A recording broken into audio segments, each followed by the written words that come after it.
Good morning, students. Welcome back. So today we are going to start the second chapter in history, that is Socialism in Europe and the Russian Revolution. This is the topic of the chapter 2 in history. Socialism in Europe and the Russian Revolution. The whole chapter is based on these two topics: socialism in Europe and the Russian Revolution. Okay, now students, try to listen to me very carefully. I will explain topic by topic. Please listen to me carefully. Okay, now in the previous chapter we have learnt about the French Revolution. Students, French Revolution had a great respect in the international history. Why?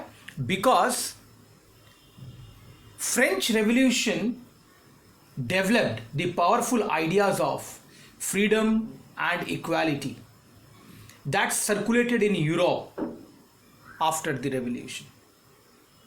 The French Revolution, in fact, opened up the possibility of creating a dramatic change in the way in which society was structured.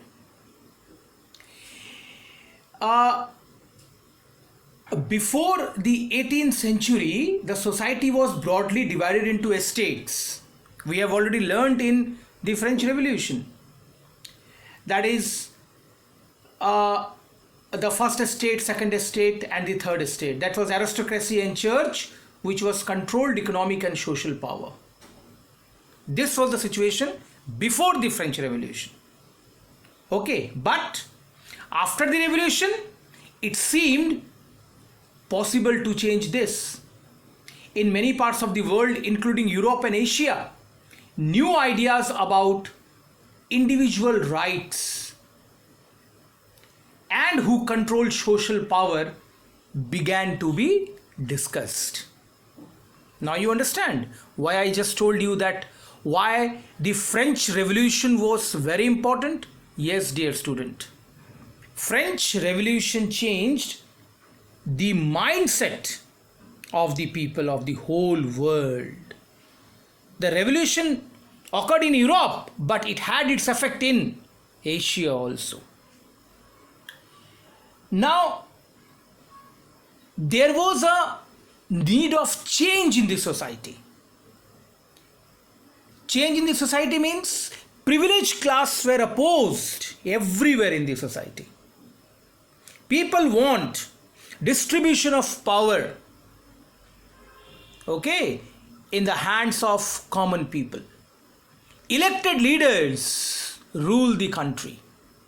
These type of ideas develop in Europe.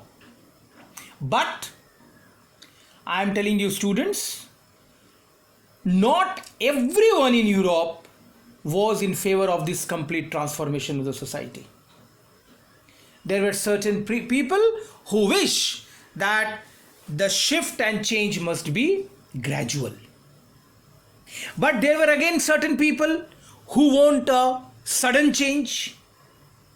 And there were people who want no change in the society. Okay, so that is very much important.